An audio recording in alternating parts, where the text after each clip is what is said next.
ನಮಸ್ಕಾರಗಳು. ಕರ್ನಾಟಕ ರಾಜ್ಯ ಪ್ರತಿಭಾ ಶಿಕ್ಷಕರ ಪರಿಷತ್ತು ಮೈಸೂರು ರಿಜಿಸ್ಟರ್ ಕಲಾವಿದ ಶಿಕ್ಷಕರ ಸಮಿತಿ ವತಿಯಿಂದ ಏರ್ಪಡಿಸಿರುವ ರಾಜ್ಯ ಮಟ್ಟದ ಪಾತ್ರಾಭಿನಯ ಸ್ಪರ್ಧೆಯಲ್ಲಿ ನಾನು ಭಾಗವಹಿಸುತ್ತಿದ್ದೇನೆ.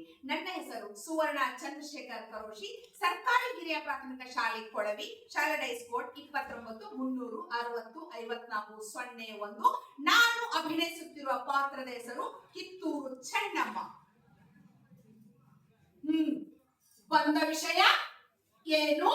ಕಪ್ಪ. ಕಪ್ಪು ತಿನ್ನುವುದಕ್ಕೆ ಬಿಟ್ಟ ಕಪ್ಪಿಗೆ ಕೂಲಿಯನ್ನು ಬೇರೆ ಕೊಡಬೇಕೇನೋ? ಮೋಡ ಮಳೆ ಸುರಿಸುತ್ತದೆ, ಭೂಮಿ ಬೆಳೆ ಬೆಳೆಯುತ್ತದೆ, ನಿಮಗೇಕೆ ಕೊಡಬೇಕು ಕಪ್ಪ?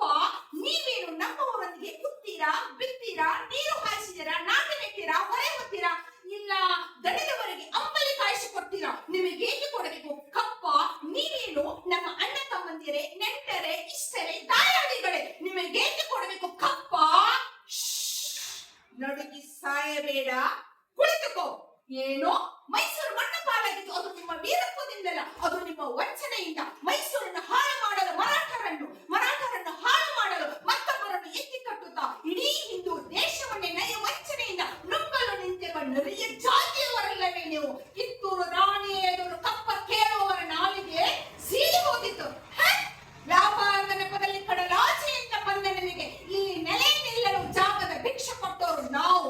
ಇಲ್ಲಿ ಕಟ್ಟಳೆ ಮಾಡುವ ಅಧಿಕಾರ ನಮ್ಮದು. ಶತಶತಮಾನಗಳಿಂದ ಸ್ವತಂತ್ರವಾಗಿ ಬದುಕುತ್ತಿರುವ ಈ ಕಿತ್ತೂರು ಯಾವ ಕಾರಣಕ್ಕೂ ಕಪ್ಪವನ್ನು ಕೊಡುವುದಿಲ್ಲ.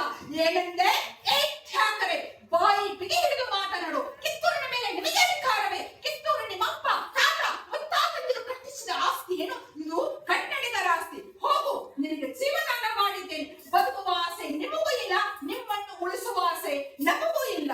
ಕಿತ್ತೂರಿನ ಕೆಚ್ಚೆದೆಯ ಕಲೆಗಳೇ ಶತ್ರು ಸೈನ್ಯದ ಮೇಲೆ ಚಂಡಮಾರುತದಂತೆ ಮುನ್ನುಗ್ಗಿ ಅವರ ಶಿರಗಳನ್ನು ಚೆಂಡಾಡಿ ಸತ್ತರೆ ವೀರ